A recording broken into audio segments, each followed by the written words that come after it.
इस वक्त की बड़ी खबर, राम जन्मभूमि न्यास बोर्ड के सदस्य रामविलास वेदांती ने बड़ा बयान दिया। वेदांती ने कहा, अयोध्या का विवादित ढांचा मैंने तोड़वाया है और मेरे कहने पर ही कार सेवकों ने विवादित ढांचे को तोड़ने का काम किया। वेदांती ने कहा कि जिस वक्त विवादित ढांचा टूट रहा था उस वक्त मौके पर अशोक सिंघल और महंत अवैधनाथ भी मौजूद थे। वेदांती ने कहा कि अगर राम मंदिर के निर्माण में उन्हें फांसी भी हो जाए तो वो भी उन्हें कबूल है।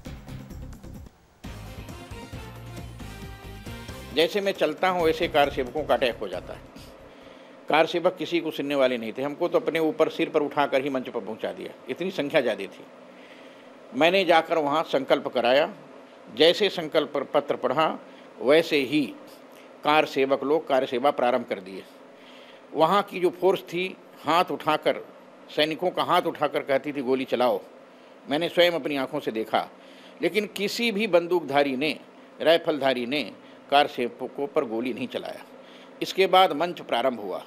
मंच पर पूज्य महंत अवैधनाथ जी थे, रितंभरा थी, उमा भारती थी, माननीय लाल कृष्ण अडवाणी थे, माननीय डॉक्टर मुरली मनोहर जोशी थे, माननीय अशोक सिंघल जी थे, महंत अवैधनाथ जी थे।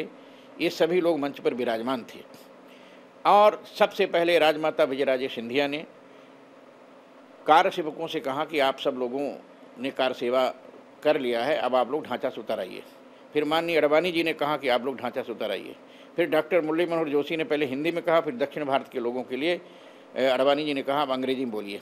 तो अंग्रेजी में बोलकर उनको ढांचा से उतारना चाहा, लेकिन महंत अवैधनाथ जी और माननीय अशोक सिंघल जी डटे रहे और हमसे कहा, महंत अवैधनाथ जी, वेदांती जी आप ढांचा तोड़वाइए।